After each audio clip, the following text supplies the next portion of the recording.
Hello दोस्तों, स्वागत है आप सबका एक बार फिर से हमारे YouTube channel the learning curve y GM sir में। और दोस्तों, हम लोगों ने क्लास 12 केमिस्ट्री का फर्स्ट चैप्टर विलियन के जो है लगभग सारे न्यूमेरिकल सॉल्व कर लिए हैं।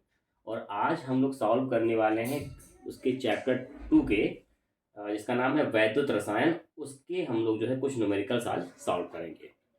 दोस्तों, ये वैद्युत रसायन से काफ़ी सारे क्वेश्चंस पूछे जाते हैं। इसमें कुछ थ्योरी के भी क्वेश्चन हैं, कुछ न्यूमेरिकल्स भी हैं और कुछ स्ट्रक्चर भी आ रहा है।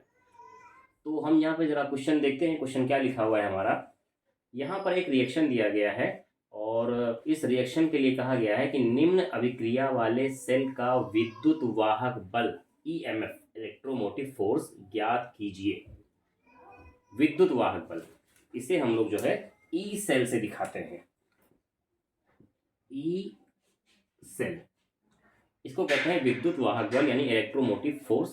तो हमें ये पता करना है इस रिएक्शन के लिए। अच्छा, और भी कुछ दिया हुआ है यहाँ पे ई नॉट दिया हुआ है, जिंक 2 अपॉन Zn का -0.76 वोल्ट, और Ag अपॉन Ag का ई नॉट दिया हुआ है +0.80 वोल्ट। तो अभी मुझे पता है आपको बहुत ज़्यादा यहाँ पे कन्फ्यूज़न हो रही होगी कि आखिर ये है क्या, ये ई नॉट क्या है और ये विद्युत वाहक बल क्या है।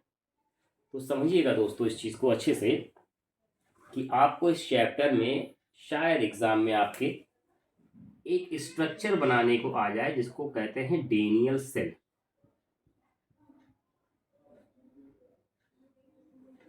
और यहीं से ये क्वेश्चन लिया गया है। अब डेनियल सेल होता क्या है दोस्तों, ये एक तरह का जो है विद्युत रसायन सेल है। और डेनियल सेल जो होता है, डेनियल सेल क्या करता है, ये रासायनिक ऊर्जा को विद्युत ऊर्जा में बदलता है। क्या करता है? रासायनिक ऊर्जा को वैद्युत ऊर्जा में बदल देता है। ठीक है, आपसे क्वेश्चन ये पूछ सकता है कि वैद्युत रासायनिक सेल और वैद्युत अपघटनी सेल में क्या अंतर है। तो डेनियल सेल जो है ये क्या है, ये आपका वैद्युत रासायनिक सेल है। इसका काम क्या होता है, रासायनिक ऊर्जा को वैद्युत ऊर्जा में बदल देना। जबकि जो वैद्युत अपघटनी सेल होते हैं, वैद्युत अपघटनी सेल जिसको इलेक्ट्रोलिसिस आपने पढ़ा होगा प्रोसेस, वैद्युत अपघटनी सेल ये क्या करता है, ये जो है वैद्युत ऊर्जा को, जो इलेक्ट्रिकल एनर्जी है, उसको रासायनिक ऊर्जा में बदलता है।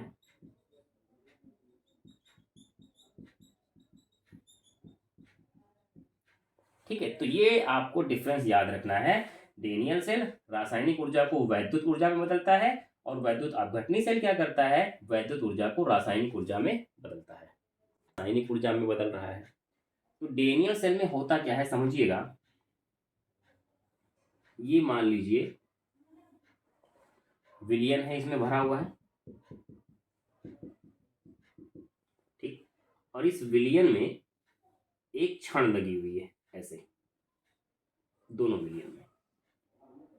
तो जिस धातु की, जिस मेटल की ये क्षण होगी उसी का ये विलियन होगा। एग्जाम्पल के तौर पे मान लीजिए ये जो रॉड है, ये क्षण है, ये जिंक की है। ठीक है, तो ये जो विलियन है, यहाँ पे जो विलियन भरा हुआ है ये होगा ZnSO4।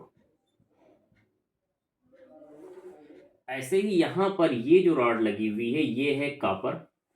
ठीक है, और ये जो विलियन है नीचे, ये क्या है, कॉपर सल्फेट का विलियन। ठीक, तो अब इन दोनों रॉड को हम लोग क्या कहेंगे, इन दोनों को हम कहेंगे इलेक्ट्रोड। क्या कहेंगे, इन दोनों को इलेक्ट्रोड कहेंगे, इलेक्ट्रोड। और इन दोनों इलेक्ट्रोडों को, जिंक और कॉपर इलेक्ट्रोड को, हम लोग एक पतले वायर से जोड़ देंगे इस तरह से, और यहाँ पर लगा देंगे एक डिवाइस, जिस डिवाइस का नाम है गैल्वेनोमीटर। गैल्वेनोमीटर, ठीक है, और यहाँ इसमें 0 होता है रीडिंग। तो गैल्वेनोमीटर एक ऐसी डिवाइस है कि अगर हल्का सा भी यहाँ पर करंट फ्लो कर रहा है तो फौरन जो है ये रीड कर लेगा। इसमें एक सुई लगी होगी नीडल, ऐसे वैसे तुरंत जो है कैच कर लेगी कि यहाँ पर कोई भी ज़रा सा भी ओल्ट का करंट फ्लो हुआ है या नहीं हुआ है। अच्छा, अब ये जिंक की रॉड है, इधर कॉपर की रॉड है, लेकिन इतना करने से ही इसमें जो है इलेक्ट्रिक फ्लो, विद्युत का जो है प्रवाह नहीं होगा। उसके लिए हमें क्या करना पड़ेगा, हमें इस सर्किट को पूरा कंप्लीट करना होगा। तो कंप्लीट करने के लिए क्या करेंगे, यहाँ पर हम एक जो है ब्रिज लगा देंगे इस तरह से, और इसके लास्ट सिरे पर यहाँ इन दोनों जगह पे एक अगार जेल होता है, इसकी पट्टी होगी। अगार जेल, अगार जो है ना एक तरह की एल्गी है, सी एगारोज बोलते हैं। तो उसकी यहाँ पे एक छोटी सी ये पट्टी लगी होगी, और ये जो बीच में हमने एक परिपथ, एक सर्किट कंप्लीट किया है, ये सर्किट किसका बना होगा, KCl का, पोटेशियम क्लोराइड। ठीक। तो अब इससे क्या होगा सर्किट बनाने से, कि जो जिंक की रॉड है, जो जिंक की रॉड है लेफ्ट साइड में, कहाँ है ये, लेफ्ट साइड में। तो जिंक क्या करेगा, ये कॉपर से ज्यादा एक्टिव होता है। जो वैद्युत सक्रियता श्रेणी है उसमें जिंक का स्थान कॉपर से क्या होता है, ऊपर होता है। तो इसकी वजह से जिंक क्या करेगा, इलेक्ट्रॉन दान करेगा। ठीक है, जिंक क्या करेगा, इलेक्ट्रॉन दान करेगा। भाई मेटल होता है तो वो क्या करता है, उसकी आदत होती है कि अपने अंदर से इलेक्ट्रॉन निकालने की, ताकि वो धन आयन, पॉजिटिव आयन बन जाए। तो जब जिंक यहां से इलेक्ट्रॉन दान करेगा तो जो Zn प्लस बनेगा, भाई अगर जिंक ने अपने अंदर से इलेक्ट्रॉन निकाला तो क्या बन गया, Zn प्लस, इस तरह से बनेगा। तो वो Zn प्लस कहाँ आएगा, इस विलियन में, इस तरह से। ठीक है, तो यहां हो गया ये एक्वस, ये सॉलिड था, और जब इसने इलेक्ट्रॉन निकाला अपने अंदर से तो ये कहाँ आ गया, इसका Zn प्लस यहाँ आ गया। और इलेक्ट्रॉन जो होंगे वो इस जगह पे इकट्ठे होते रहेंगे, इस जगह पे। और उसके बाद यहां से इलेक्ट्रॉन मूव करेंगे आगे की तरफ, कहाँ, कॉपर की तरफ जाएंगे। ठीक है, तो आप समझिए कि जिंक भी मेटल है, कॉपर भी मेटल है, दोनों ही धातु है। यहां से इलेक्ट्रॉन निकला और कॉपर पे गया तो ये कॉपर उस इलेक्ट्रॉन को रिसीव नहीं कर पाएगा, क्योंकि वो खुद एक मेटल है। तो उस इलेक्ट्रॉन को कौन ग्रहण करे, कौन रिसीव करेगा, उसको रिसीव करेगा ये जो विलियन है यहाँ पे, जिसमें कॉपर प्लस है और सल्फर माइनस है ना। तो ये जो कॉपर प्लस है, विलियन वाला कॉपर प्लस, एक्वस सॉल्यूशन वाला, ये जाकर के इस इलेक्ट्रॉन को रिसीव कर लेगा। समझ में आई बात। यहां से जिंक रॉड ने इलेक्ट्रॉन निकाला और जिंक प्लस बना करके विलियन में चला गया, और इलेक्ट्रॉन यहां से मूव करके इस रॉड पे आ गए, जहां पर उस इलेक्ट्रॉन को इस कॉपर प्लस ने रिसीव कर लिया। तो उससे होगा क्या दोस्तों, कि ये जो रॉड है, ये वाली रॉड पतली होती चली जाएगी, और यहाँ पर चूंकि ज़्यादा से ज़्यादा जमा होगा कॉपर, तो ये रॉड थोड़ी सी और क्या होती जाएगी, मोटी होती चली जाएगी, है ना। तो अगर ये चीज़ पतली होते होते ख़त्म हो गई तो ये जो सेल है, डेनियल सेल, ये क्या करेगा, ये काम करना बंद कर देगा। तो अब इसको भाई फिर से शुरू कराया जाए, या काम करने से जो बंद करने से रोका जाए, तो उसके लिए जो ये KCl है, ये बहुत ही इंपॉर्टेंट रोल प्ले करता है। इसको हम लोग साल्ट ब्रिज या लवण सेतु भी कहते हैं। साल्ट ब्रिज, या हिंदी में क्या कहते हैं, लवण सेतु। तो इसका फंक्शन भी आप समझ लीजिए कि एक तो ये इस परिपथ को पूरा करता है, डेनियल सेल के पूरे परिपथ को ये पूरा करता है। उसके अलावा दोनों विलियन की उदासीनता को बनाए रखता है। कैसे बनाएगा, जब यहाँ Zn प्लस बहुत ज़्यादा हो जाएंगे, बहुत ज़्यादा हो जाएंगे, तो अब यहाँ से Zn प्लस को ये रोकेंगे, क्योंकि भाई विलियन में प्लस की मात्रा बहुत ज़्यादा हो गई है। और आपको पता होगा कि जो प्लस होता है वो दूसरे प्लस को प्रतिकर्षित करता है, रिपेल करता है, उसको उठा के फेंकेगा, वापस फेंकेगा। तो यहाँ पर जो Cl माइनस होगा ये आकर के इस Zn प्लस से जुड़ जाएगा, और ये नीचे ऐसे जो है एक मोटी सी लेयर बन जाएगी ZnCl2 की। ठीक है, तो इससे भाई जगह यहाँ पर खाली हो जाएगी, क्योंकि Zn प्लस को Cl माइनस ने अपने साथ में जोड़ करके यहाँ नीचे लेयर बना दी। तो अब वापस यहाँ से Zn प्लस फिर से आने शुरू हो जाएंगे, और ऐसे ही जो K प्लस होगा, जब यहाँ पर Cu प्लस इस विलियन से निकल करके यहाँ पहुँचने लगेगा तो SO4 यहाँ पे बहुत ज़्यादा हो जाएंगे, SO4 माइनस बहुत ज़्यादा हो जाएंगे। तो K प्लस आकर के यहाँ क्या बना देगा, K2SO4 बना देगा। ठीक है, तो इस तरह से ये फिर से जो है सेल क्या हो जाएगा, दोबारा से शुरू हो जाएगा। तो अब समझिएगा कि क्वेश्चन किस तरह से, आप आई होप कि आपको डीएनए सेल अच्छे समझ में आ गया हो। Zn जो होता है, जिंक जो होता है, वो ऑक्सीडेशन करता है और चूंकि कॉपर उस इलेक्ट्रॉन को रिसीव करता है तो उसका रिडक्शन होता है।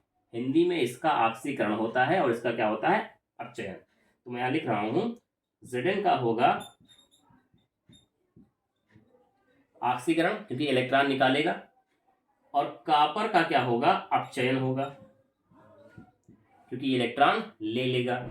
तो दो अभिक्रियाएं हो रही हैं, देखिएगा। एक तो हो रहा है Zn निकाल रहा है इलेक्ट्रॉन, और कॉपर जो है, जो प्लस में है, वो इलेक्ट्रॉन ले रहा है, इलेक्ट्रॉन ले रहा है। तो उसकी वजह से क्या बन रहा है, कॉपर सॉलिड फॉर्म में कॉपर बन जा रहा है।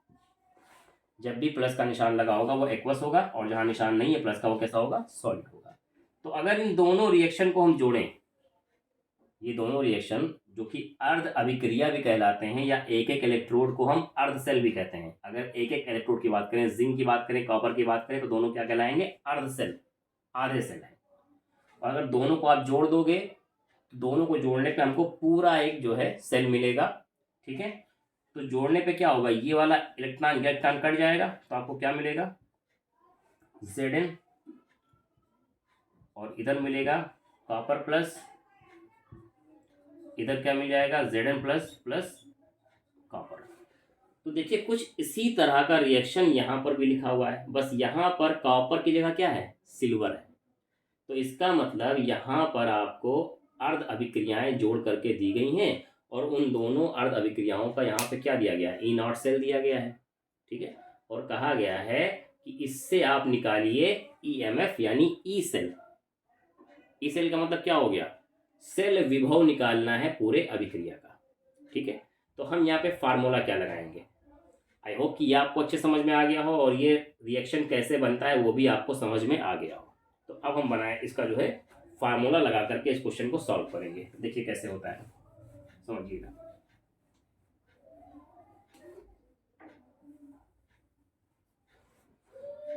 इसको सॉल्व करने का जो फार्मूला होता है, यानी ईएमएफ निकालने का, जिसको ई सेल भी कहते हैं, फार्मूला होता है E0 cathode minus E0 anode. ध्यान रखिएगा, हमेशा जब भी हम माइनस करेंगे कैथोड से एनोड को माइनस करेंगे, ये हमेशा ध्यान रखिएगा। ठीक है, आप चयन वाले से जो ऑक्सीकरण है उसको हम क्या करेंगे, माइनस, तो आपको ई सेल मिल जाएगा। अब देखिए कैथोड इसमें कौन है, एनोड कौन है, कैथोड कौन है। एनोड हमेशा लेफ्ट साइड में होता है, एनोड हमेशा कहाँ होगा, लेफ्ट साइड में। कैथोड कहाँ होगा, राइट साइड में। ठीक है, एनोड से हमेशा ऑक्सीडेशन होगा, कैथोड से हमेशा क्या होगा, रिडक्शन होगा। तो भाई ऑक्सीडेशन देखिए हो रहा है यहाँ पे, है ना। जिंक क्या कर रहा था, ऑक्सीडेशन कर रहा था, वो अपने अंदर इलेक्ट्रॉन निकाल क्या बन रहा था, 2+ बन रहा था। सिल्वर जो है वो चीज ले ले रहा था यहाँ पे। तो हम क्या करेंगे, इस पार्ट को कैथोड मानेंगे, उसको क्या मानेंगे, एनोड मानेंगे। तो देखिए कितनी वैल्यू दी हुई है यहाँ पे, रखते हैं कैथोड ये है आपका, तो कितना है, +0.80 माइनस, फिर ये माइनस में है, -0.76, तो +0.80, तो ये माइनस माइनस क्या हो जाएगा, प्लस हो जाएगा 0.76। तो जोड़ेंगे तो 6 0 तो 6 हो गया, 7 8 5 115 हो गया, 2 अंक के बाद दशमलव लगाए तो 156। तो आपका ये आंसर आ जाएगा 156 वोल्ट। ये निकला ई सेल। ठीक है दोस्तों, तो हमेशा ध्यान रखिएगा कि हम जब भी ई सेल निकालेंगे तो कैथोड से क्या करेंगे, एनोड को माइनस करेंगे। ठीक, अच्छा मैं आपको एक और चीज़ जल्दी बताता हूँ, क्योंकि रोज़ वीडियो आने का टाइम मिलता नहीं है और बहुत बड़ी बड़ी वीडियो बन जाती हैं। इसी क्वेश्चन को आपसे ऐसे भी पूछ सकता है कि ये रिएक्शन देकर के सेल का निरूपण कीजिए, सेल का निरूपण। कि सेल किस तरह से बना हुआ है। तो उसमें ये क्वेश्चन आप कैसे करोगे, ये जो होता है जहाँ पे आपका ऑक्सीडेशन हो रहा है, तो इसको आप ऐसे लिखो और एक सिंगल ये आवली लगा के Zn, और जो लवण सेतु था बीच में, लवण सेतु, उसको हम डबल डंडे से दिखा देते हैं इस तरह से, ठीक है। और उसके बाद रिडक्शन वाले को Ag+, और ये क्या बन गया, Ag, इस तरह से दिखा देते हैं। तो ये इस तरह से अगर आप लिख दोगे तो ये क्या कहलाता है, सेल का निरूपण। आई होप दोस्तों कि आपको हमारी वीडियो समझ में आई हो, और हम चाहेंगे कि आप हमें ज़रूर अपना फीडबैक दें, क्योंकि बड़ी मेहनत से वीडियो बना रहे हैं और आपको समझ में आता है तो चीज़ों को, इस चैनल को जो है हमारे सब्सक्राइब करें और अपने बाकी दोस्तों तक पहुँचाएँ। कोशिश कर रहे हैं कि हम जल्दी जल्दी पूरी केमिस्ट्री जो है वो ख़त्म करें और आपको एग्ज़ाम में अच्छे नंबर दिला सकें। Okay, so good luck, thank you.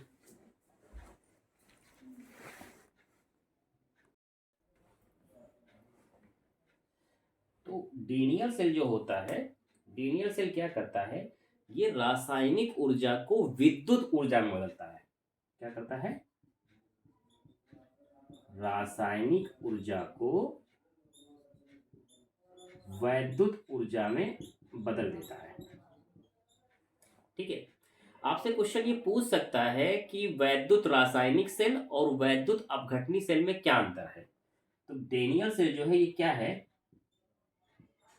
ये आपका वैद्युत रासायनिक सेल है, जिसका काम क्या होता है, रासायनिक ऊर्जा को वैद्युत ऊर्जा में बदल देना। जबकि जो वैद्युत अपघटनी सेल होते हैं, वैद्युत अपघटनी सेल जिसको इलेक्ट्रोलिसिस आपने पढ़ा होगा प्रोसेस, वैद्युत अपघटनी सेल ये क्या करता है, ये जो है वैद्युत ऊर्जा को, जो इलेक्ट्रिकल एनर्जी है, उसको रासायनिक ऊर्जा में बदलता है।